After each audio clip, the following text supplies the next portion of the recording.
Because, I mean, the karmic model is an interesting one, but people need to sort of get a deeper knowing that karma is predicated on your belief system. That's it. That's it. Beginning and end, all up and down, in and out. What you believe, and I always remind people, your truth is the only truth you need to be concerned with. Yep. When you level up on that, all things become realized. And the other one I love to remind people of: when you dismiss someone else's belief system, you dismiss your own. Exactly. So you're trying to like just get like right there. I mean, it's evident, and people like, well, how can God allow heinous people like Adolf Hitler and whatever? The only reason he held any resonance was he stopped believing in his propaganda, in his madness, in his megalomaniac, and went back to actually having a conscience, actually feeling guilty. And when he felt guilty, he fell on his own sword. But at that point, he was convincing himself, I'm here to eradicate the world of these people. And he believed it. And then all these megalomaniacs always cycle the same way. They eventually fall back on their belief system and they can't hold their reign any longer. It goes for all individuals because they stop believing in their own rhetoric. And that's when they fall short.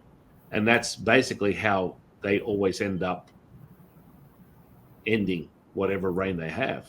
Does that make sense? Yeah, absolutely. I had a very big smile when you said karma. I'm just like, oh, we're just a bunch of the unpopular opinion folk. Because I do I tell people the same thing too. I'm like, you gotta expand your mind, pull up, expand it. There's no such thing as karma. And I had an Indian client a couple days ago. I told this to her, right? Because in the Hindu religion, it's very much predicated on karma. Yeah. So I told her, I was like, I'll tell you exactly. I don't care what your belief systems are. Like, we're having a session right now. I'm here to blow your mind. Right. So let's do it. So I told her, she actually asked that. I was like, oh, by the way, there's no such thing as karma. She was like, what? I was like, well, I did ask the records this because I wanted, I like to get information totally unfiltered, totally neutral, straight from source. What is karma? What is this thing that we've all subscribed to? In Japanese culture, they call it bachi, whatever it is. So from records and pulling out like the truth of the reality is that karma is just another rule book. And I clipped this because I was like, man, I people, I'll share it as much as people are willing to hear it. Karma technically doesn't exist. They're just like, oh, but it's a rule, right? The laws of the universe. It's like the boomerang effect. I'm like, no, it's not. I always use Hitler as the example because it triggers people. Yeah. And I'm like, take Hitler, right? Hitler and all the victims that died. That was just an experience that they agreed to have before coming into the life. As heinous as it was predetermined. Now, in his next life, he might choose to not be a victim. He could become Gandhi in another life. It's up to him. Because it's all, some people do, they're just like, I want to see the other perspective. It's all about your perspective, your experience. So you can choose to switch roles, but you don't have to. Okay, well, what about in the life? Like if I do something bad, it's going to come back and affect me and do the same thing. No, it's only if you believe there's a subconscious belief that you deserve it, then it will. Case in point, when I was younger, my ex-husband, when we were dating, oh man, I learned a lot since then. When we were dating, I found out that he was, I don't know if he was fooling around or whatever he was doing. I was very jealous when I was young. I keyed his truck. So I knew that it was bad. I knew you're not supposed to do that. And he loved his truck, right? It was like the Carrie Underwood song. I keyed it, Then what happened 2 weeks later? 2 weeks later, we were out getting dinner. Somebody keyed my car. And of course, in that point in time, I was in my early 20s, karma, right? But when I look back at it now, it was because I knew what I was doing was wrong. Well, your perception of wrong. Right? My perception of wrong and my subconscious belief, it was a subconscious belief that I deserved it. Of course, I say subconsciously because consciously, I would tell you, I don't deserve this. Like, he deserves that. I want to key his car. Subconsciously, I felt like I deserved it. So then 2 weeks later, it happened to my car. Mm-hmm. But if I stood on the ground of, I don't deserve it, no way, I'm going to do it and it's done, then it wouldn't have happened. You sure? I was going to say, you sure you're not a Taoist? Because Taoism, it's not about good and bad. Because yin is as powerful as yang. We don't look at one being evil, one being good. These are just facets of the singular, and they merge together. So we don't follow the karmic model at all. There's no such thing. So one is all. I mean, like, who we popularized that? Because the karmic model, it goes hand in hand with like like the Bible, with all these big popularized thought forms and belief systems. Because what does it do? It disempowers you. Mm-hmm. Right. So everything that every single person that you and I do and everybody else on your shows does is just trying to help people remember, is to get out of that disempowerment state. But karma does a beautiful job at doing exactly that, disempowering you, keeping you in that box, in that you can, if you do good, then you will achieve in life. If you do bad, then you're going to get locked up and thrown in jail and this and that. It keeps you in the box. Yeah, I mean, it's kind of like people defining love. And I said, love is subjective. And people are like, what? I said, love is really subjective. It's really like someone might believe love is razor blades and bunny rabbits, and the other person is unicorns and rainbows. It's not until you upgrade to something more universal that someone can access, like a gratitude. Hey, you look good. Here's $5. Someone can instantly access gratitude, and then finally we level up within Taoism. We just accept and allow everything as one. Yeah. So it's like there's two sides of the mountain. One's yin, one's yang. As a Taoist, you go up the mountain, you merge the two to all things. The Wu Ji, the mother of all things. Wow. And so people are like, did you just say the mother of all things? Damn straight I did. Yeah. People are like, what? And Taoism has been so mysterious, and people don't understand the inner core of that yin energy, that magnetic fluidity, which you call the 0 point. Mm-hmm. That is pure source energy, and we know where it comes from. The mother. It ain't anything other distorted. It's not in between. It's the mother. And so you would resonate with that. You go, whoa, that makes a lot of sense. It wasn't some gray-haired guy with a beard that's waving his arms around. No, I mean, it's real basic. I mean, it almost goes right back to the theory of the Big Bang theory. It's the center point, the center of the center of the center. And people are like, what? That's the pure source energy right there. That's pure source everything. The center of the center of the center. That's it. And people are like, whoa, that's deep, man. Oh, good. I'm glad. Just sit there for a moment, ponder that, digest that, utilize that however you want. But, so many of my students are all women because they travel the world looking for Taoist access. And it's all controlled by men that don't want to share that the real source of all things comes from that very center point. And people are like, whoa. And, it's what resonates with you. All you got to do is feel it. If it resonates with you, then it's for you. If it doesn't resonate for you, it doesn't have to. You can have the gray-haired dude with the beard and the with the flock of whatever followers or however you want it. It's yours. You can be the sheep. One of the sheep. Yeah. I mean, I think that's one of the biggest things that you and I really probably contend with mostly is people have this very limited view of their reality. And then when you tap into something and you give it to them and it's so off left field, it's out of what seemed is their consciousness, and they're like, whoa.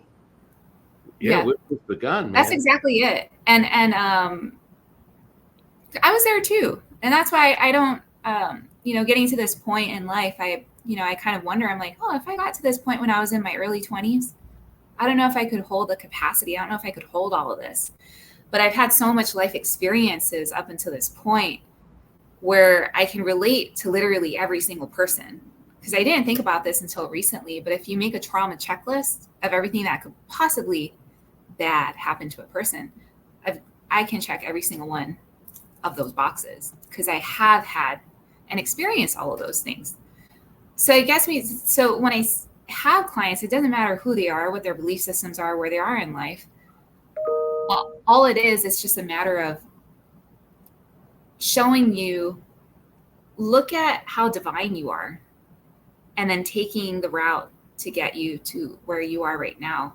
So a lot of people, I mean, not to toot my own horn or anything, but a lot of people are kind of speechless once I take them through, hey, we've been here, there, you've done this, you've done that. Because we will. I believe in our own physical consciousness in this time period, in this lifetime, that we're all going to remember. So that's why I'm just saying, I'm not going to gatekeep. You have access to all of this, to going all the way back to that point of seeing that singularity point of which we all essentially are. But we come here to experience that which we are not. We forget so that we can actually, it's like flavoring a dish. It's like you're making soup and you're adding all these spices. We're all the soup, we're all the broth, but we're just adding spice to it through all of our individual experiences, and that's it. And then you leave the life, and you're like, wow, that was a really tasty soup. Yeah, because you flavored it with all of your experiences. Rather than having a couple, and it's like, it's kind of flavorful, but could use more salt. Could use more pepper, And then you might have another life and decide to have salt and pepper experiences. It's up to you. But I don't know, I just encourage everybody to go into their records. And I also tell people too, with healing, I'm like, you can heal. You heal all the time. A mother kisses a child's knee because they just fell over and they skidded their knee. What is that? You're doing healing. You're doing energy healing. The child feels better. You kiss their knee. That's an energy exchange. You're doing energy healing, right? And then likewise, the same thing happens to you. You skid your elbow or something. You hit it up against the wall. The child comes to you, kisses your elbow. It's the exchange. It's just energy. We all do it all the time. I tell people all the time, I'm like, you don't have to be a Reiki master to do energy healing. It's innate to all of us. It's concentrating the energy, right? And focusing. Mm-hmm. And then it can do whatever it is you want it to do, because we're all interconnected. I loved what you said about feeling the entity. It's people that do out-of-body experiences, like you'll see it right away. I always use the radio station example consciously. If you're not doing out-of-body, I'm like, consciously, we have access to all these radio stations. You have to be on the right frequency to tune into it. So when you talk about like, oh, okay, let's go and see the vortices in your house, or let's go and see all the entities or all the spirits that are around you, I just will change my radio station and I'll feel it and I'll tune into that. But am I consciously always on that station? No, because I don't want to perceive them all the time. It's kind of like going out to Target, being around, like hundreds of people. I'm like, I think I want to stay on my radio station, and then I can tune in, I can tune out, I can tune up, I can tune down. Yeah. So, no, yeah. I mean, it's really important that people are able to sample it and validate it for themselves. It's experiential. That's the biggest slam dunk. It's like, it's for you to experience. When you say it's real, it's real. Not me going, oh, you're going to feel this. And that's why I never lead with that. It's like, experience this whole. And when you listen to me carefully, I don't go, now I want you to feel the energy in your hands. No, it's now. It's now. Yeah. And it is here. And with that, you feel the amplitude of the transformation of whatever it is that's present this moment. And that's the only way you can do it. I don't go, hey, I want you to visualize the idea that there's energy in you. No, hell no, that's not going to work for me. You're going to feel it. And what happens is people, they go, crap, man, before you said it, I could feel it. I'm like, that's when you know it's real. Yeah. Because I'm tuning, just like you just through your own admission. You're like, you tune into it. I already tune into the frequency, and your body's oscillating with the frequency I'm already transmitting. And I don't have to explain it to you. You know what's happening. And that's a real slam dunk for the experiential moment, not the, I want you to imagine the sunshine coming down on your skin. I mean, I don't do it. I really resonate with how you're saying, let's do this now, because I'm that kind of guy. I'm like, if you want me to talk to you about how, your mommy didn't give you 3 Oreos and a glass of milk when you're 4, I'm like, I'm not the scalpel. I'm the broken glass. I'm going to get right to it. You know what I'm saying? Exactly. Yeah. I tell people that all the time. I'm like, I'm a rip the Band-Aid off kind of person. Just rip it off. I don't want to sit there and be like, peel. No. Just rip it. Get it over with. Right. Because they immerse into it, right? This is the biggest misconception. You actually believe this is about you. It's just like when I come across people that have what they've been perceived and told as addiction, I go, it's not an addiction. Excuse me? What are you talking about? I'm an alcoholic. I'm a drug addict. I'm a this. No, it's a tool that you're using right now that no longer serves you. That's why you're here. So you used it to create whatever reality you wanted, and now it's identified as not something that makes you feel good. So let's help you move to that next stage of consciousness. And I think the biggest misconception that people have is when they get into the psychonauts, and you mentioned mushrooms, LSD, these are all great gateways, but then they give you a glimpse and you can't hold in that resonance. It's a temporary thing. The thing that I teach people is, I'll teach you how to hold a DMT experience for 3 days straight. That's the internal alchemy part. That's the stuff you want to learn. You want to learn to be able to hold that and be able to replicate it at will. Exactly. That's mastery, right? Exactly. Yeah. And that's I heard another perspective by this guy, Huda Flash, and I love the way he put it. Because it shows a different aspect of addiction for people that are going, that are expanding their consciousness. Is that when a person used to be an addict of whatever it is, they've come to learn that thing, whether it be alcohol or drugs. They learn it so well, the energy of it, that you can replicate it. You don't have to take it. You can replicate the energy of it because you become an expert at it. Or even if you're not an addict, right? Replicating, holding like the DMT or holding the psilocybin effect of it so that you can tap into it sober. Oh, yeah. So if people are trying to escape into something, that's one aspect. But then there's the other aspect of numbing, of not feeling, which, to be honest, for a lot of people that are addicts, in my opinion, they fall more into the numbing. I don't want to feel this. So I'm going to escape so I don't have to feel the reality. So it's just a matter of healing, of going in and facing that. I mean, I get it. I used to drink at one point in time, probably like 7 years ago or so, some group of friends and everything, kind of would go out a lot with them and drink. And looking back at it now, because I slowly stopped, like the more I got, and especially when I was doing Akashic Records, I didn't feel like that was another rule that kind of helped me too. Because the rule was you have to be sober for 24 hours before you open the records. Oh, geez. Whoa.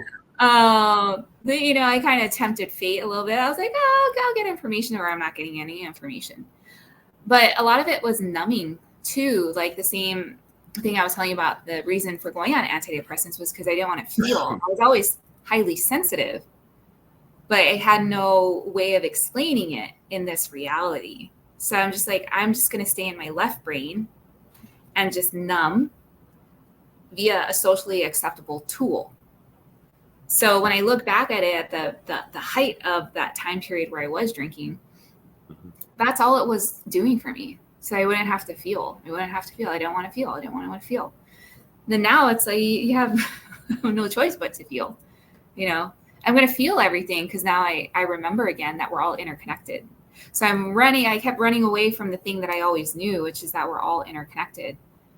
But just try to remember this fake reality of like, no, it's just me. It's only me.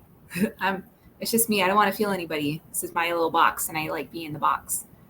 So, but I like what you brought up about it, which is replicating it, right? Like, that's why I tell people too, I'm like, I don't see anything as bad. If you want to drink alcohol, but you're on a spiritual journey of expanding your consciousness and you decide to have a couple drinks, it's up to you, It's whatever experience you want to make out of it. There's a lot of talk in like these spiritual communities, it's becoming, to be honest, it's becoming more fear-based than Well, of course it is. media. It's all fear-based. That's all it is, right? Like, all fear-based. oh, all of if it. if you drink alcohol, then you're not spiritual. If you eat meat and you're not vegan, then you're not spiritual. It's like, oh gosh. Well, you know, it's funny because one of the things that you have to do as a priest to graduate is I have to be able to take a bottle of vodka and remove the alcohol from it and put it into another bottle.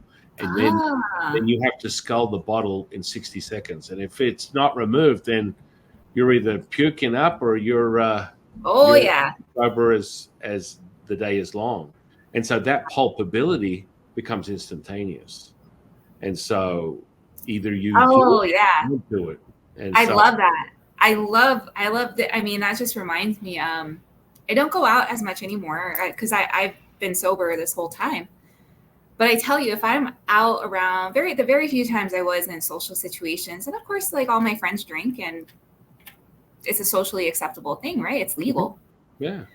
The first time I was conscious of it, I was the DD. So I was just like, yeah, have a good time. Don't worry about me. I can dance. I can be silly. I don't care what people think about me.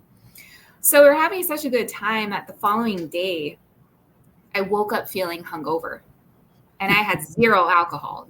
And I knew in that moment, I was like, damn it, I was transmuting for everybody. Wow. I woke up feeling hungover. Right. And then there's another situation just a couple weeks ago. A friend asked me to go out to a concert with her. And so everybody was drinking there too. And I was just feeling, I was like, I don't have to drink. I already feel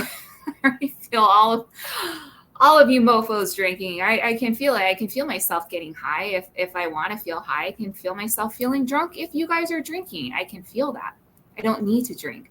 So it amazed me because I would order, like virgin drinks just to it's just all juice, right? It's all sugar. But even drinking that a couple of times, that I was just like, wait, are you sure you didn't put any alcohol in this? Are you sure you didn't put any alcohol in this? No, there's no alcohol. Feels like I'm drinking alcohol. And then you were just topping it up for yourself. You're like, I really want a buzz. There you go. Exactly. Then you can just tune right into it. That is crazy because that vodka exercise, I'm like, I could. You didn't even have to tell me. I was like, I know exactly what you got to do for that. Yeah. You're like, you got 60 seconds to, or else you're bad news bear. Yeah, pretty much. It's like, it's either you can do it or you can't. It's like now it's happening. It's either real or it's not. And it's going to be evident in what happens to you after you finish drinking the whole bottle. Because either you can really transmute it or it's a figment of your imagination and you're not there yet. That's okay. You might have to learn a couple of times, but I'd be a little bit more masterful in removing it and not have to keep learning by my mistakes. Yeah, exactly. You just get there. And I mean, it really is like that. Sometimes I'll do that with people if they want. It's like, I'll just ask them, you've been drunk before, yeah? You want to feel it right now? Yeah. And literally their friends will be dragging them away because they're in a state of complete highest point. And it's just there. They're right there. And they're literally being carried out like as if they've just had a bender for 4 days drinking booze. And it's not that at all. They've just transmuted that resonance, and it's instantaneous, like bam, right there. It's like when people go, the honeymoon is over. That's just nonsense. That's just a lie, because you can replicate anything at will. So when you get into a relationship and you're like, the love's kind of worn off, the lust is worn off. No, I mean, I literally will put my eyes on my wife, wake up in the morning, and we've been together, 15 years. And it's like the first time I ever met her. And that's how I experience my life. Every day I'm like, this is like incredible. This is amazing. But it's also, what are you transmuting into your life? How are you perceiving your reality? Is your glass half empty or half full? And you literally, and so when people go, so how are you today? What's going on? I was like, it's good to be me. Yeah. It's really that simple. Yeah. You know, because that's how you perceive everything. It's always your truth. That's the beginning and end of all things. And you know, people get caught up in the semantics. That's why I loved when you showed people the degrees of how you access, but then you also you know, you preface the fact that this is how you access it. The information is there. Someone might perceive it another way, and that's completely okay too. Yeah. Yeah. That's just how I see it. And it's funny because I'm going to quote Darius again, because he's the only other person that I've seen explains it the way that I've seen it too. Mm-hmm. But it's very much like potato. And it took me probably a month watching his videos to be like, I resonate with this, but I don't know why. Then finally it clicked a month later. A month later, I was like, he is talking about exactly what I see. I just call it something different. I see it different, but we are describing the same thing, the same construct, the realms. Like I just see it different. That's why I'm just like potato. It's however it is that you interpret it. Well, I mean, it's exactly the same thing as out of body. Like for me, you know, it's always, hey, look, you want to get a crash course, you do an NDE. You want to start playing with out of body, you start training in it. For me, I've been out of body in all dimensions for this whole conversation. The backdrop of my reality is the universe, and I'm sampling all the constellations right now through my whole physical body. I'm there.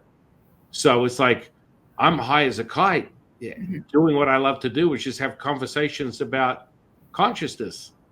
And so I'm experiencing it now, real time. So I didn't have to evoke sleep paralysis per se to get to that point, where a lot of people are stuck in their methodology, which is you know, there's an evolution. You should always assume. You should assume there's always going to be a greater awareness that you are perceiving, not be stuck in that it's this, it's only this. Yeah. You know what I mean? Like that goes right back to the absolute. So, you know, a lot of people will stick with, I've got to go into sleep paralysis to acquire out of body. And that's okay if you want to go to that extreme, but it's unnecessary because you can have your cake and eat it too. Yeah. All day, every day. And a lot of people are like, well, that's not the same. I mean, I had this conversation with Tom. He's been doing it 60 years. He literally trained the government. His program in the Monroe Institute was training the government of all the inner workings of like astral projection. And when you master it, it's now, and you can experience it instantaneously. So it's like it's just like the Akashic Record. It's now. Yeah. So you don't have to be like, oh, I've got to muster it up. I've got to get into a state where I'm almost on the verging of literally physical death to acquire this consciousness. Does that make sense? Right. Absolutely. Yeah. Because I've also tried it. I've tried to do conscious out of body. I've spontaneously astral projected before all of this stuff. The first time it ever happened, it was with my ex. Like he was on a different island, and I was just like, I was watching him. I was in Shavasana after yoga, and I called him after that. I was like, "Are you wearing this? Are you studying? Are you doing this?" And he was like, "Yeah." "Are you here?" I was like, "No, but I saw you." I went there and I saw you. So that was the first time I ever remember it happening as an adult. And so it's always happened spontaneously. And then finally, you know, I started doing this work and I could just instantaneously see stuff like remote viewing. Oh man. Even I don't choose to remote view nefarious things, but sometimes, you know, the question will come up and then I'm just like, ooh, they're doing stuff over there. Like I love to see stuff in Hawaii.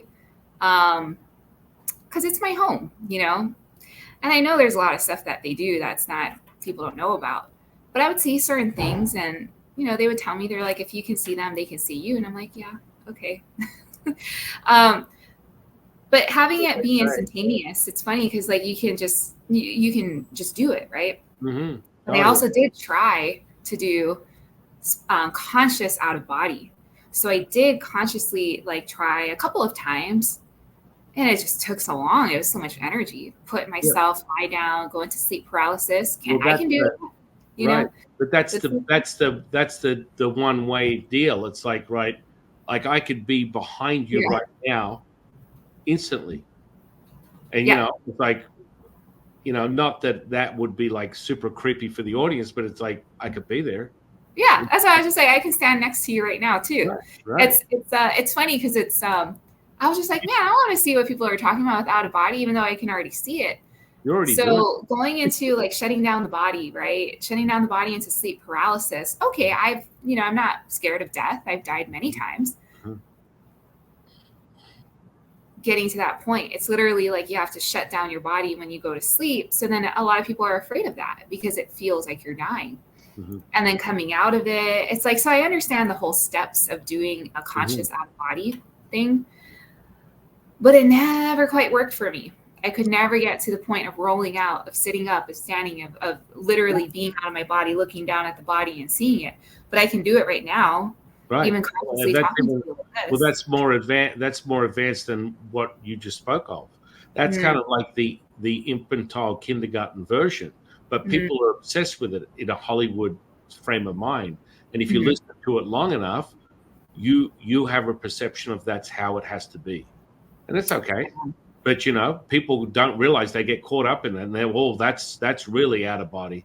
And I've had many conversations with astro projectors or out-of-body experts, and they don't like talking to me because show me. They're like, show me. Yeah, this is your deal. Show me. And they're like, oh, shit, you really want? Yeah, damn straight, bro.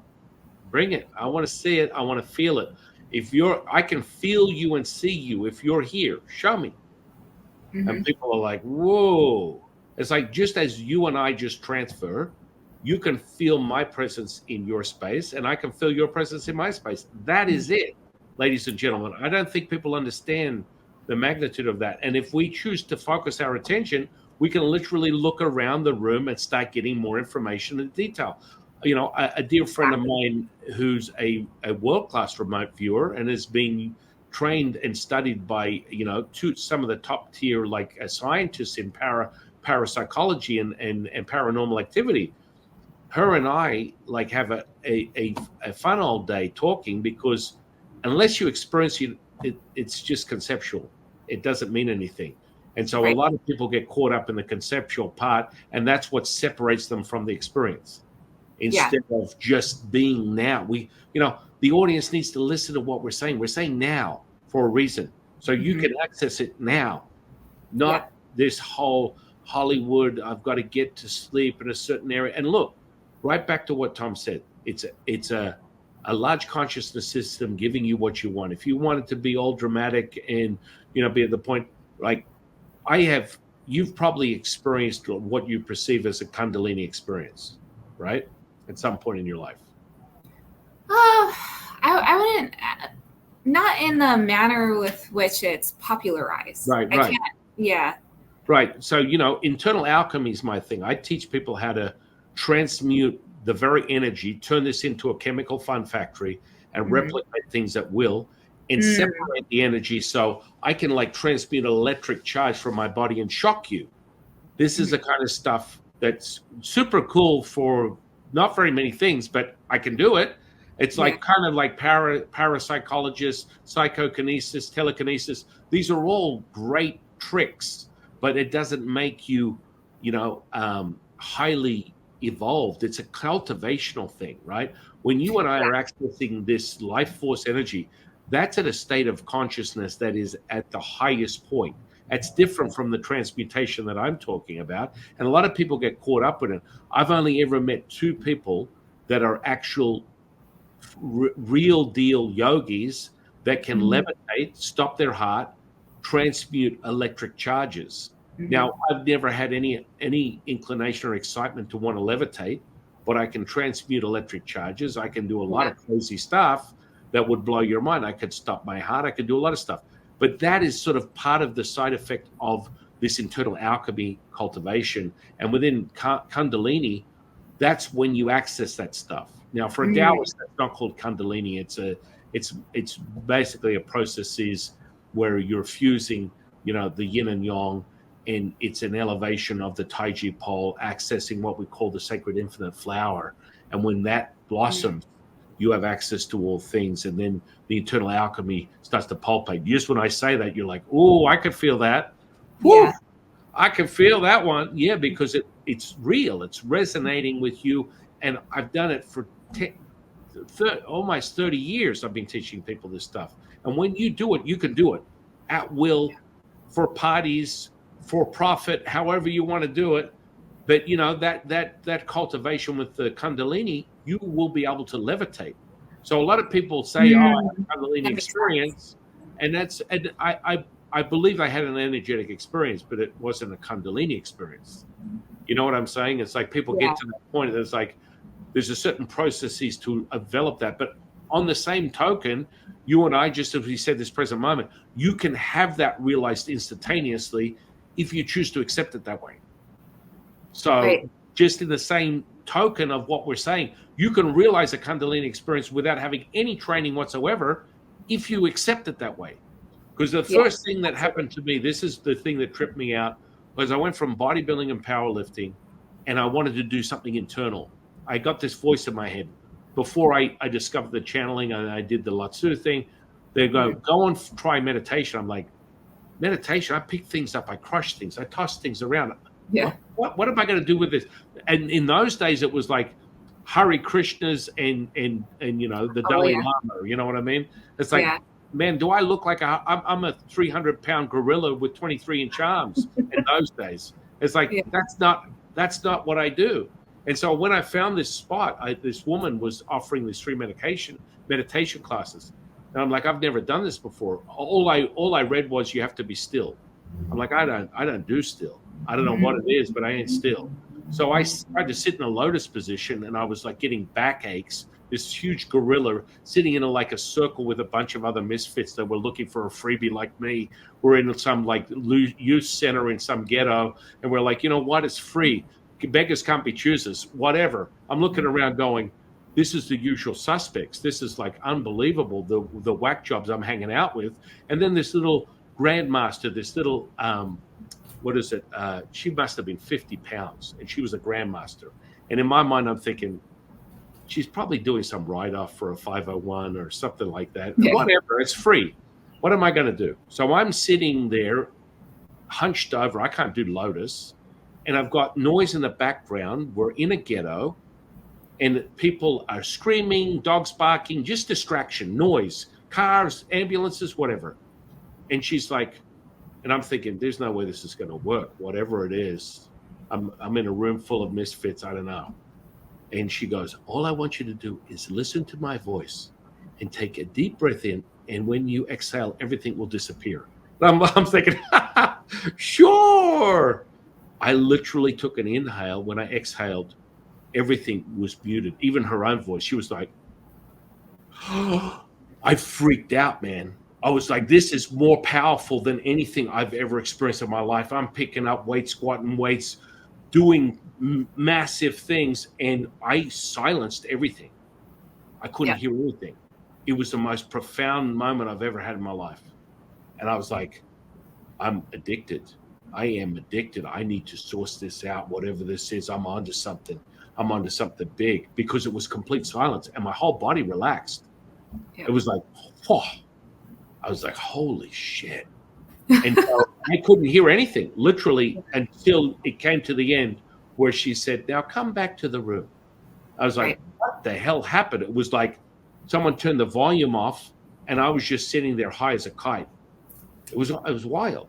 Yeah. And these are the type of moments that I love, because these are the things that solidify people's consciousness. This becomes real. You have to experience, no one else. It means nothing. I mean, I'm pretty sure you're a believer of that too. Yeah, absolutely. I mean, I say like seeing is believing, but it's really, I mean, you can explain it away all you want, but people, until they realize it themselves, you got to go through it yourself. And so, there's nothing wrong with, in my opinion, like doing it safely, like having plant teachers and stuff, but it's just to get you, it's that gate to open it up. And then you need to learn how to replicate it. So, a lot of people are into that. or however it is, like you found it through the teacher, and you were just able, like naturally able to get into that state. Well, I literally recognized. You also didn't have any literally expectations 100. too. I didn't. Well, Yeah. no, I just accepted it at face value. Now, Exactly. then I Exactly. recalled all my past lives and my eternal immortal self and who I'm a reincarnation of. Mm. And boom. Okay, we are on like Donkey Kong. Yeah. And that's Exactly. when it just gets real. It gets real, real fast.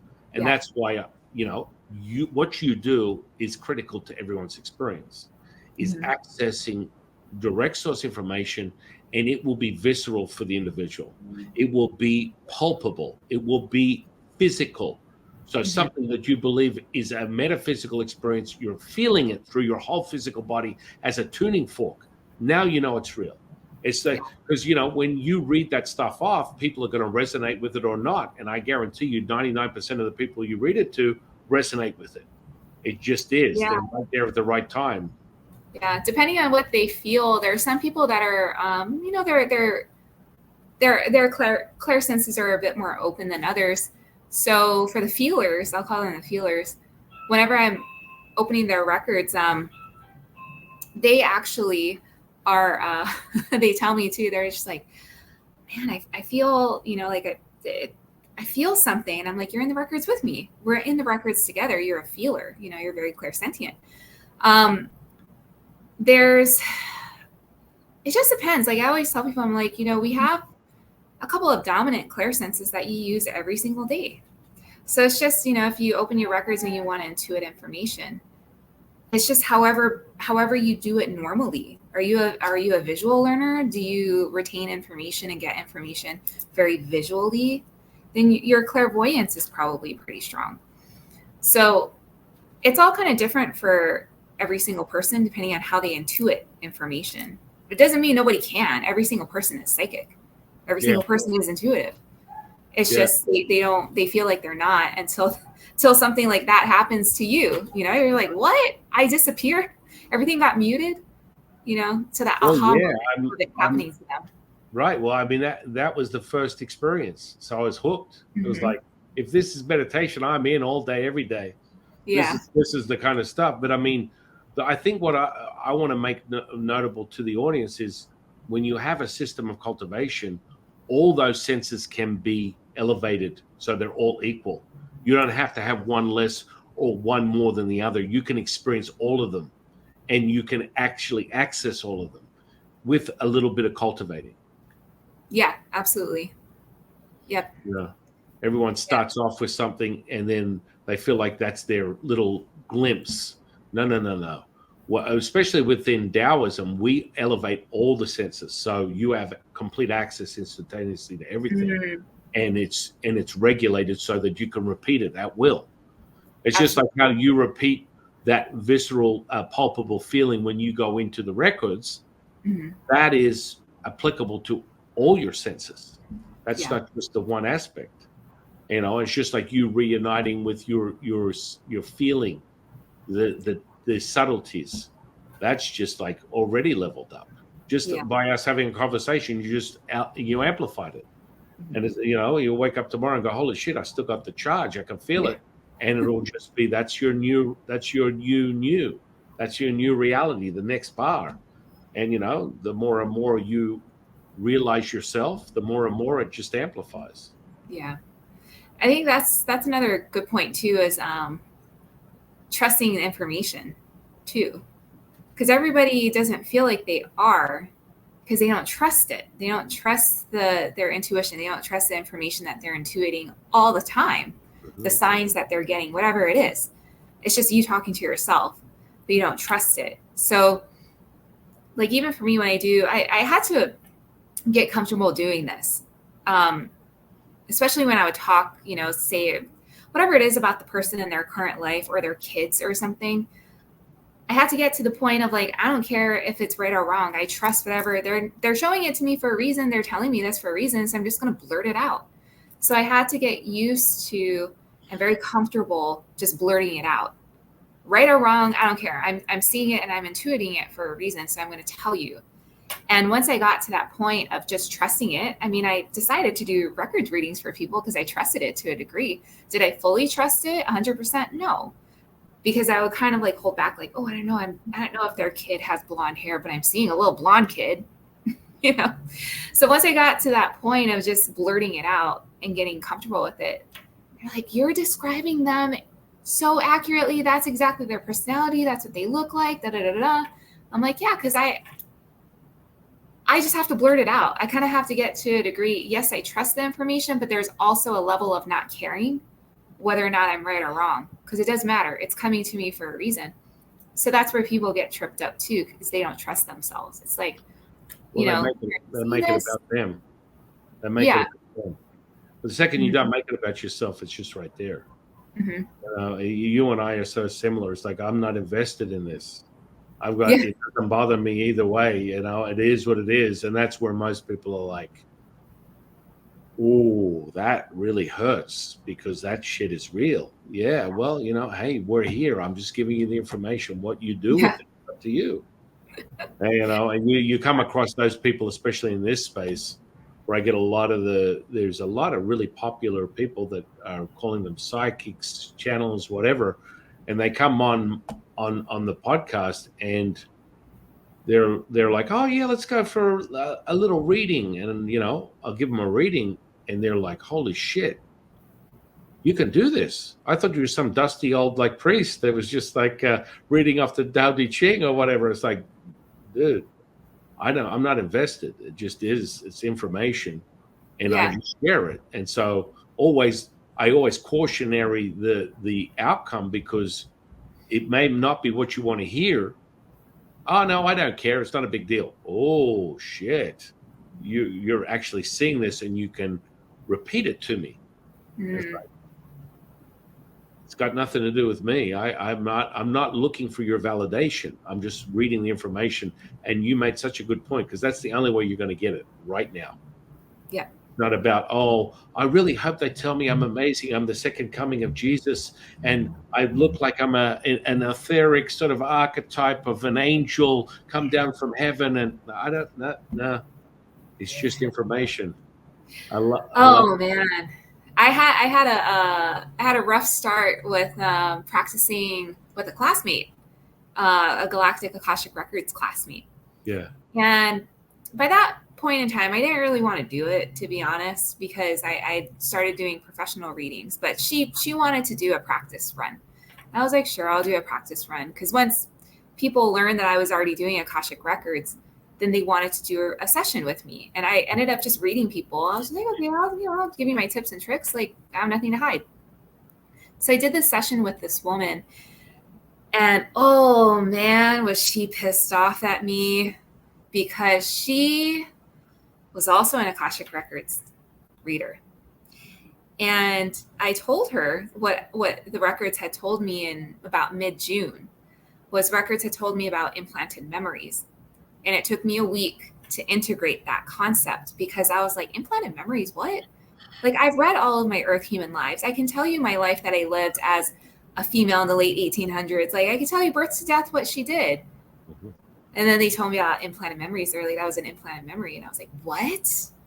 So it took me a week to accept it, because I had so much resistance to it. By the time I read this woman, I told her about her Earth lives. I was like, oh, I see you on Earth. You were this, you were that. You did this on Earth. Any of them galactic? Was I an alien? Was I this? Was I a Pleiadian? Was I like a Syrian priestess or something? And then another thing too, I kind of burst her bubble, because she was like, well, I saw that I was Isis in Egypt, and I was this, and I was so-and-so. And I was, I told her very respectfully, I was like, do you know about implanted memories? Because we can choose them.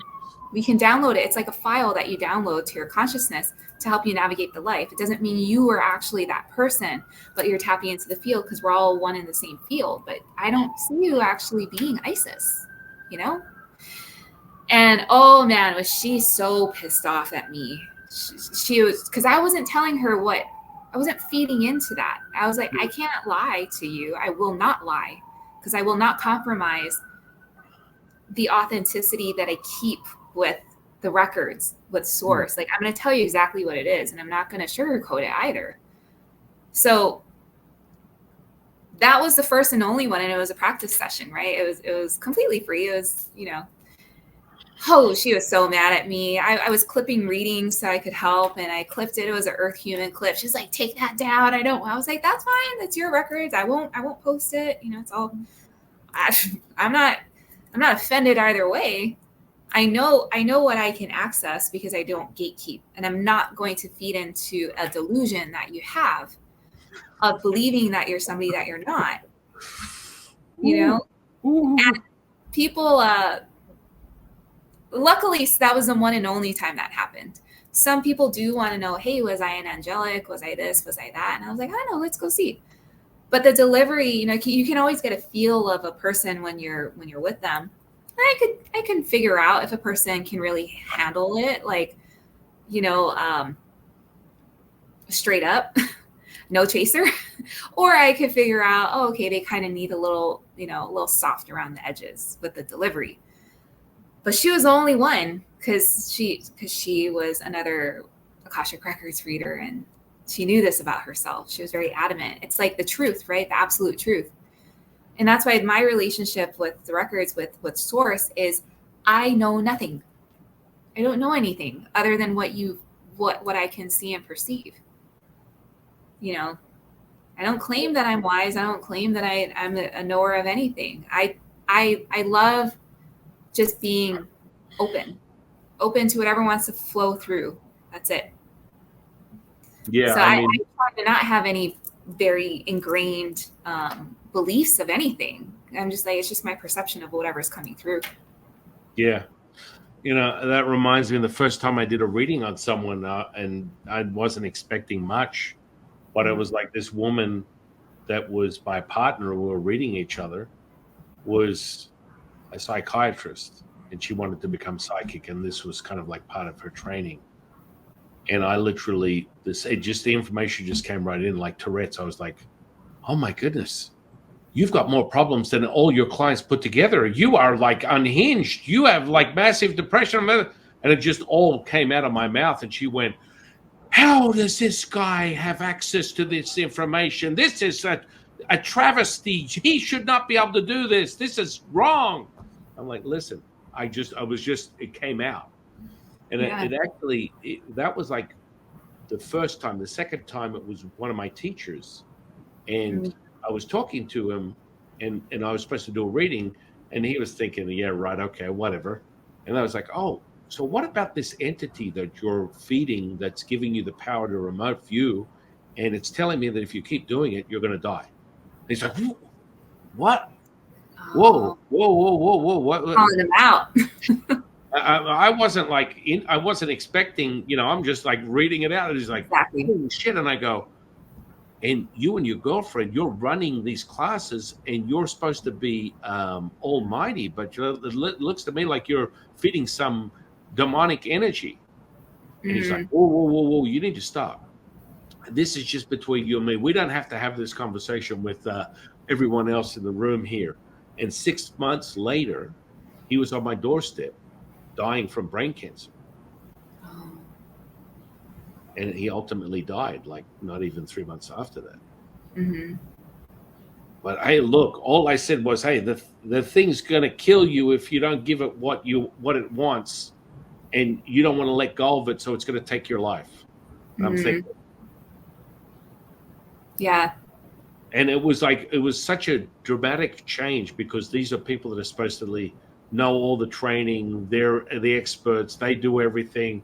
And then all of a sudden, they're like little children going, what do I do? Mortality's taking my life. He's dying. What do I do? I'm like, the Jade Emperor was very clear then, and he's still the same today. When you accept you know nothing, you know everything. And so people can't let go of their perceptions of reality. They can't let go of, I know everything. I've read every book. I've done every workshop. I've done it. And I've never understood that. That's like an information seeker. I just call them like gatherers. They're information gatherers. Yeah. I'm taking more. I want to learn. It goes under the guise of curious. I'm curious. I want to learn more of this and more of that and more of something else. And you end up becoming a jack of all trades and a master of nothing. And so Yeah. when I realized who I was from a Taoist perspective, I just stayed in that lane. I just didn't alter. I didn't deviate. Whereas most people will want to know more. I've never questioned anything. And that's probably where you and I are very similar. I don't question what Latsu shares with me. It's just right now. It's direct source information. And in all these years, it's never been wrong. So it's not about to start now. So I have more of a knowing than the average person, and that might be perceived as an arrogance, a little bit of an ability to too sure of yourself. Yep, that's right. I don't need to use the word humility. That's for your deficiencies, not mine. I know who I am. Yeah. It's no longer a belief, it's a knowing. Right. And that's it. I mean, I conversing with people or watching videos of other people, kind of curious to see what they say. Or even in friends groups, the moment someone regurgitates somebody else's book or thought, and they don't add to it as if it's not kind of like helping them explain something that they know themselves, I automatically get turned off. I'm like, I don't want to listen to somebody regurgitating someone else. I want to know exactly your firsthand experiences. What do you know? Because until you have it firsthand, you do not know. You're just regurgitating a belief from someone else. So I find conversations of other podcasts or other people one-on-one, if they have gone through something, I love that. I love hearing it because it's firsthand experience. Then you don't just believe, right? For me to say I know God, I can say I am God. Transcended I can't say that I'm God because that's blasphemous. It's like, no, I know God because I see God in everything. I know that I am God. But that takes, it's like, it takes a lot of balls. Like, how dare you say that? It's like, no, until it becomes a knowing, you're still believing. Right. Which makes you separate. Exactly. Right. Yeah. It's you separate yourself. It's as simple as that. And that's really the part where people fall apart, when it comes down to all this stuff. It's all based within the emotional content. And if you're fearful, you're suggestible. If you're emotional, you're suggestible. And so that's where you have to be able to discern and affirm what the truth is.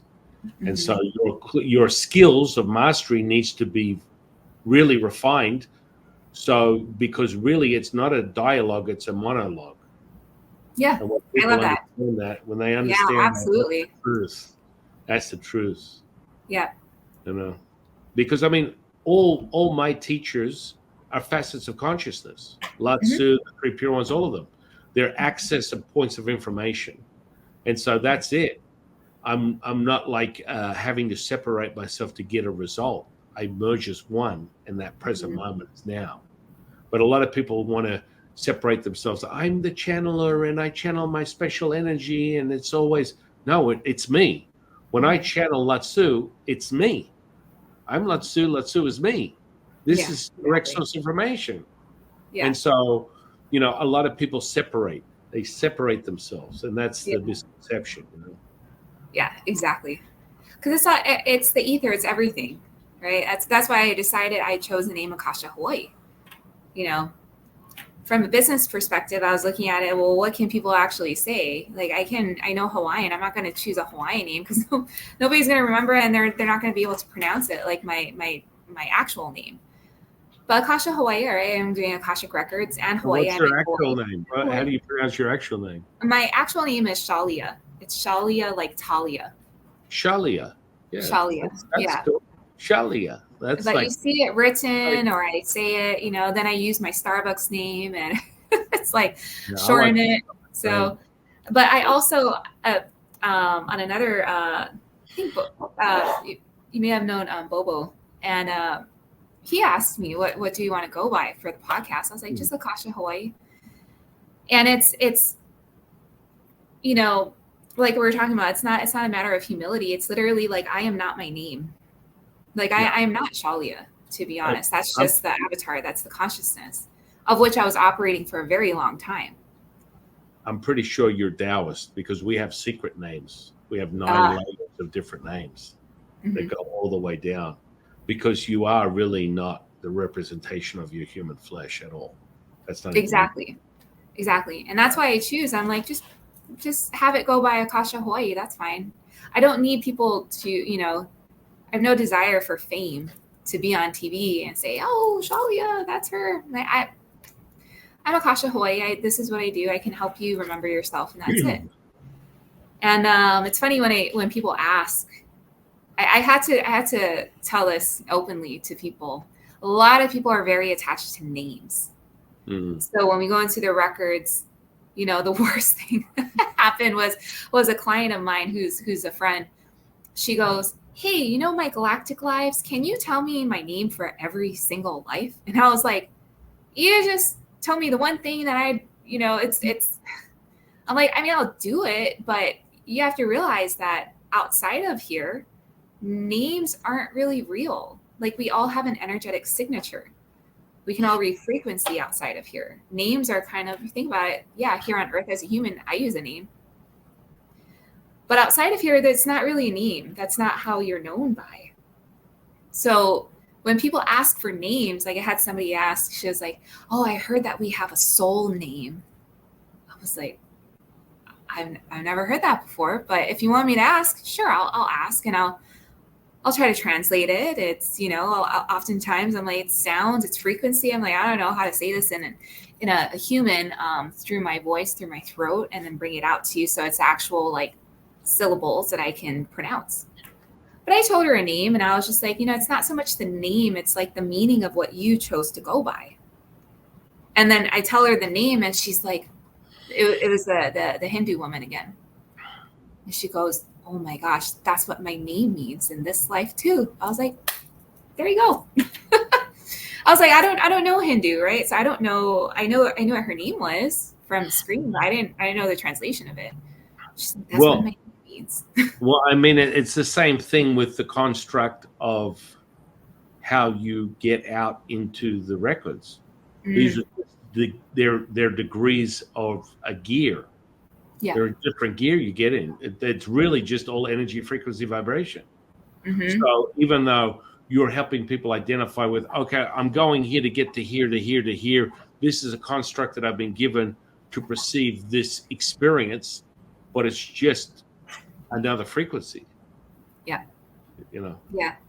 And I think, I didn't realize this until I started doing a bunch of readings for people, but they would come back to me and tell me, hey, your readings are an activation. Like, and I'm like, cool. I'm just telling you about you. I'm just helping you to remember who you are. You are activating yourself. Mm-hmm. It's just my ability, because I cracked my egg, to just be open is why I can go even deeper, even further than just saying, oh yeah, this was your earth life. This is what you did. And I can see your current life stuff. I want to go deep. I don't do surface level, even in my personal life. I've never been like that. I don't do surface. So, even when I used to go out and, younger, I would always resonate with people. And I remember an ex could not understand this. I would resonate with people if I would go out, say to like a bar. I would resonate with like what we call like an uncle, which is, like older people that have seen some things. I'll just put it that way. They've seen some things. So they're not the typical person you would want to go and make conversation with. But I would find myself in those moments just, I just conversating with people that have depth to them, because I want to know. I'm like, you've seen some stuff. Like, I can relate to you. Let's talk. We're not rehashing trauma. I'm not there holding your hand and crying, although I have the capacity to do that. But the ability to go deep is what I love and I resonate with. And that's how I hold every single interaction with a person, is to go to those depths.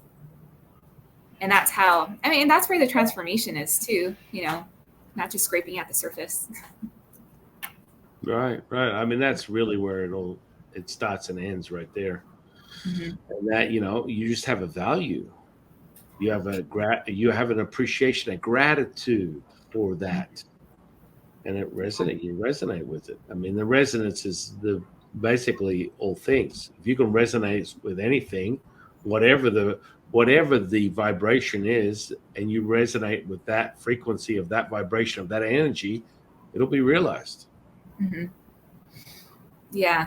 I mean, it's interesting because I think one thing that I find more people are open-minded to is the knowing that you don't necessarily need to have a physical form. And I know different cultures and different philosophies, this is commonplace to them, but to the Western world, it's not.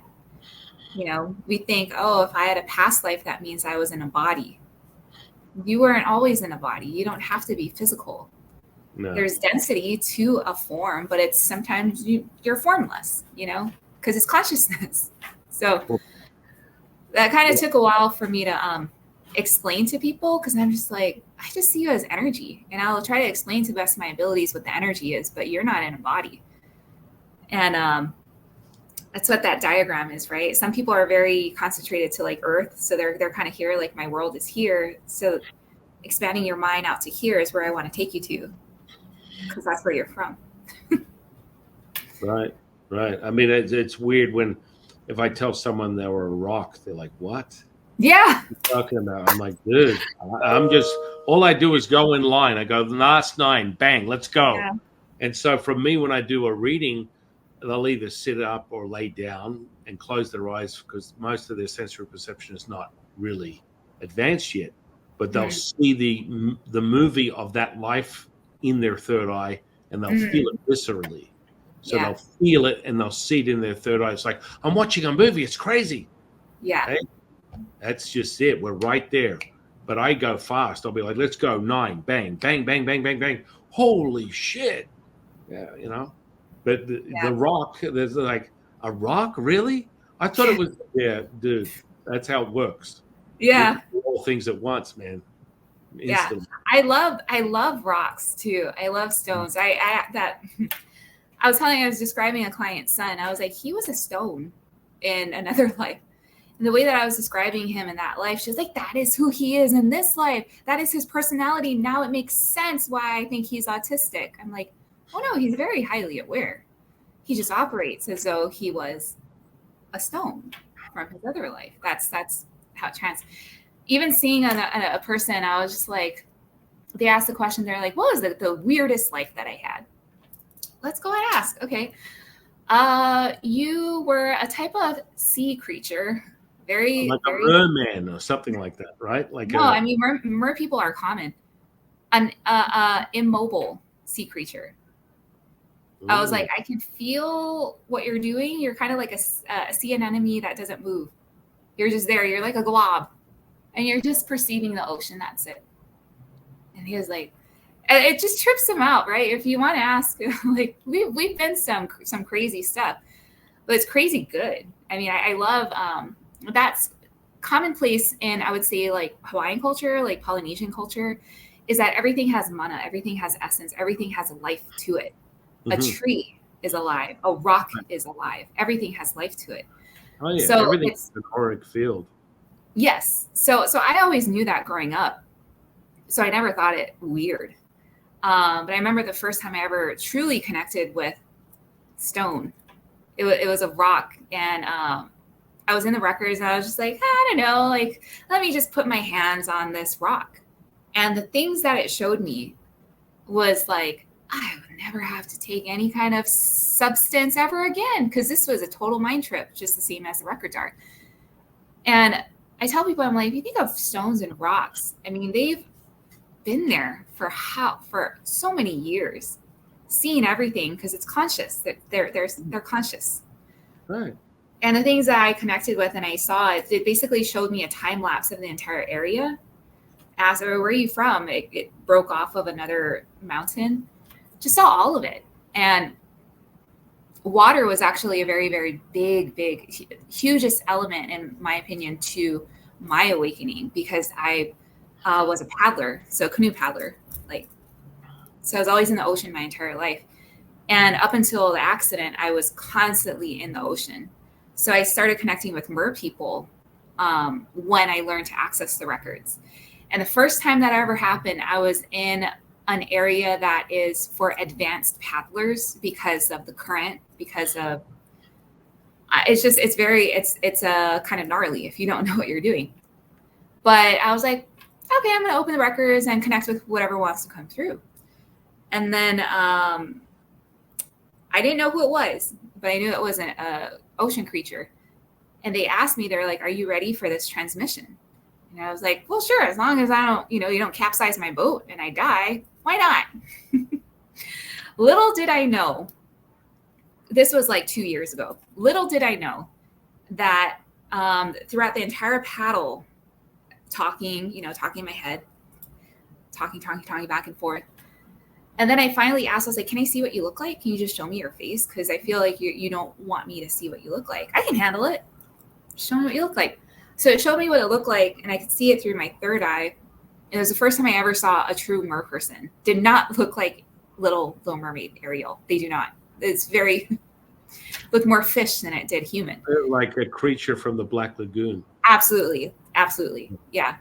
And so I saw it, but the most loving, like so loving. And I started to get seasick, which if you're physically doing a physical activity, you wouldn't get seasick because your body's moving. I started to get seasick, and that's when I realized, because we'd been talking for so long, I was like, your frequency is so high compared to mine that I'm getting seasick. Like, I don't think I can make it back into shore. And I was like, as much as I want to talk to you, I physically can't handle this. And that was in that moment that started to change the course of how I saw and felt about energy. So I stopped. I was just like, oh, I can't, I don't want to drink because that's going to lower my, my vibration. I don't want to do this. I don't want to do that. I was just like, I want to be conscious about being on the same frequency as them because I want to receive the transmission. I want to talk to you and not get sick. So that was the first time that ever happened. And ever since then, I'm just like, of course I know now there are different constructs, right? Different rule systems. But that's where I consciously was just like, I want to be on the same radio station as all these other beings and not feel physical symptoms from it. So now in the records, like when people tell me, oh, this is intense, I can't be in the records for 5-10 minutes. I'm like, yeah, just take it a little bit at a time. You can work your way up if you can't handle it. For myself, I'm an energy junkie. I love high vibration crystals and everything. I'm like, give me more. I love all the things.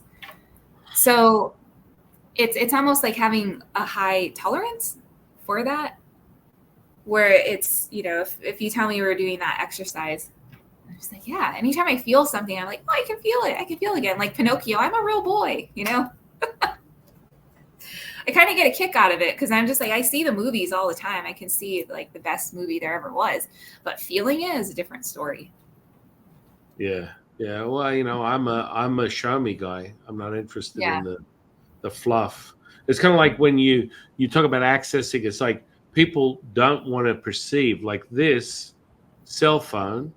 People are detached from the information, but I always tell people you can take an object or anything, hold it.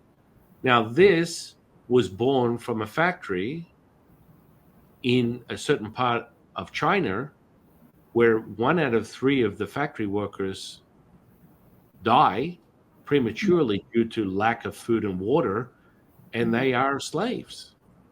Where did you get that from? I got it directly from this phone. And if you tap into the phone, you can feel and see exactly the origins of how this was created and what life was taken for me to own this phone, which then puts you right back to, why would you want to own that phone? Well, it always puts me in question now, doesn't it? The deeper nature of what it takes for this to be produced, and to what cause is it really? So, on a deeper level, someone lost their life for this very cell phone. Now that's deep, man. That's very deep. Which then puts me into, what are we doing here? I get on my whole crusade to the higher level, but this is what we do. You can feel the palpability of what I speak of. Just when I started talking about it, it has a visceral effect because it's real, and you can access the information right now. And so when you get tapped into it, you don't have to posture anything. You don't have to do anything. It's instant. And that's really the powerful aspect of what we do, is like now. Yeah. And it's I find that it's also, for myself, like I'm like, the less I try, the easier it is. Yeah. It's right there. It's like we have an expression in Taoism: let the man who's never left his village, let him know he's seen the world. Because it's all right here. You don't have to go anywhere. You don't have to go outside. You don't have to learn anything. You already got it. It's yours. Yeah. And that is a beautiful way to look at it. Be childlike in your nature, and everything will be revealed. The other one we like to use is, when you accept you are not of this body, what can harm you? Yeah, exactly. Yeah. Nothing. It's like this universal acceptance that we all sort of gravitate to, that we resonate with, and we're in our own language, we're all speaking the same thing. It's so powerful. Yeah. The simplicity of it. It's like, and then it goes back to who can actually hurt you? Yourself. Only you can hurt you if you believe it. Right? If you believe in a demon, you'll create a demon and it'll hurt you. Likewise, if you choose not to, you can detach from that very easily. But it all starts with you. So even in the sessions that I do, like if it's a energy healing, I'm very specific about that in the description, which is why that client was like, "Oh, you know, I need vanilla ladies." I was like, that was the way that she worded it. But it's true, because I'm like, if you believe that something outside of you is going to hurt you, I mean, like I was saying, I was like, I've had a couple of people reach out to me. I'll pay you whatever you want. Like, but there's this thing that's attacking me, constantly attacking me. And I'm like, I can help you, but if I don't really want to, unless you're ready to release that, because you're the one who is attacking yourself. If you believe something is attacking you, but you're not ready to let it go, it's just a vicious cycle until you realize that. So that's kind of basically the types of people that will blame. Like, I had one client in particular that blamed me for her husband 3 months later. This is like 3 months after this Reiki session. Oh, there's these entities that are attacking him. I was like, where'd you hear that from? Because just a couple days ago, you were asking me to work on him. Oh, we went to another healer, and the healer told him that he has this, that, and that around him, and it's attacking him, and this is the reason for all of his symptoms. I was like, oh, do you believe that? Do you think that that's what's happening? Does your husband think that that's what's happening? And so I wrote her a very nice email response. I wasn't condescending or anything like that. I was very tempted to. But I responded very nicely and in a way that was trying to help her remember, and discern. I was like, only you can discern this for yourself. But if you really feel like that's the case, 3 months later, how come you didn't contact me right after the session to tell me that he's having symptoms? And I knew exactly what was going on with him, which is why I let a couple days go by before I responded. Kind of like a parent who's just like, I'm gonna let you think about what you did, and I'll circle back with you. So that's when I kind of realized, I was like, man, I don't know, because I saw it in the free crisis Reiki sessions, like I was telling you, with entities, with attachments, with demons. I'm like, I'm not afraid of it. I'll talk to it because we're all the same, right? So I can talk to it because it's energy. It's an energy that you created from your own thought forms, and figure it out. Work my way around. What do you want? What are you doing here? Right. But that's why I was telling you, I was like, it's putting the power back in people's hands so that they remember they can do this themselves. Technically, nobody needs to go to a healer. They can heal themselves, but we all forget that. Right. So we all seek outside guidance, outside counseling, outside help to do it until you can do it yourself, until you can remember that. So, yeah, it's a journey of remembering. That's all. I think we went over a lot of stuff today, and I was Mhm.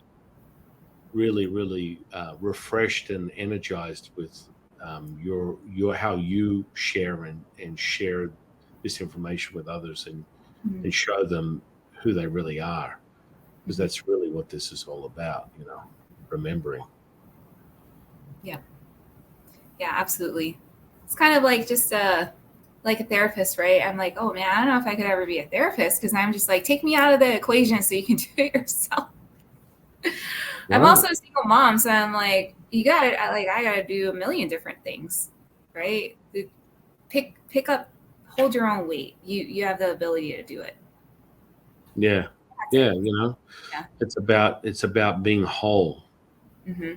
and you become whole when that synchronizes, like Shazam, bam, Mm-hmm. this comes together. So I will ask you this one. I always ask one question at the end. Okay. What is your definition of consciousness? Oh, consciousness. I would say that's synonymous with God. It's one and the same.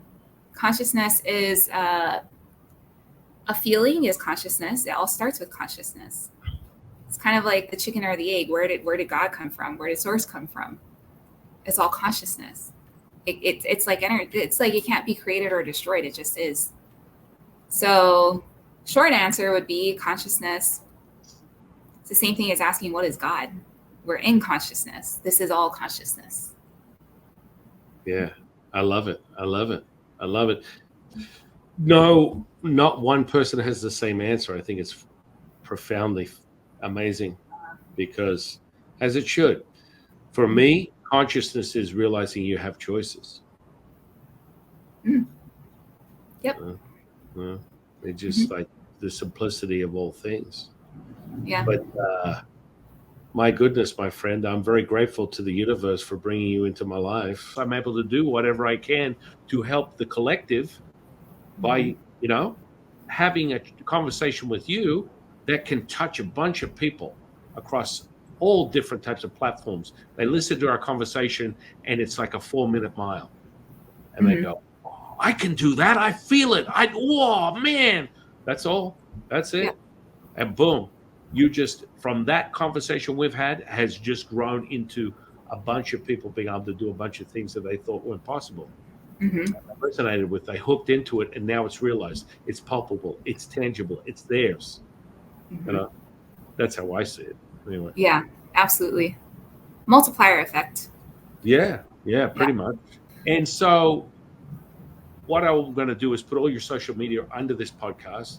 This is going Okay. to go out, and then about a week or two from now, it's going to go across all platforms. There's about 20 podcast platforms. It's going to go straight to YouTube. Now, what is it that you offer the audience? I want them to go and find you. I want all the people of the channel to go check you out, your website, your social media, and let them know what's going on with you. Okay. Well, I have a website. I post clippings on YouTube and I'm on Instagram. So for social media, pretty Instagram heavy, I would say. And I love memes. I love funny stuff. So it's on Instagram. But a lot of people that aren't on social media that kind of want to check out clips, then I post it. I post everything for free on YouTube. I don't really have any subscriptions or anything. But for the work that I do Akashic Records readings. Either full sessions, which is on camera, or I could do remote, which is I record it and I email it, and you just give me a bunch of your questions. There's no questions that cannot be answered.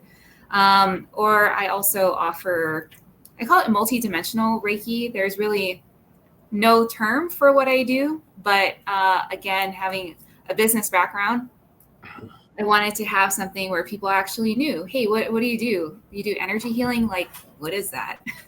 If I say Reiki, most people know what Reiki is. And I was trained in Reiki and another modality called quantum touch. But I kind of utilize all of my knowings of what I do. And I do what I call multidimensional Reiki and Akashic healing. So I also do offer that. Same thing as the Akashic Records readings on camera or remote. I could do the remote option is the cheapest. I'll do the session, and then I like to email a summary of what exactly happened. So those are keeping it simple. That's pretty much what I do. Those two things. I love it. For now. We're getting back to our roots, my dear friend, just catching up from past lives, and poof, here we are again, reunited. Look at that. Yeah. I want to thank the universe for bringing you into my life, and I want to thank the audience for sharing their time with us today. And I am your humble servant and seafood, Taoist Master San Qing, and I'll see you on the next one, guys.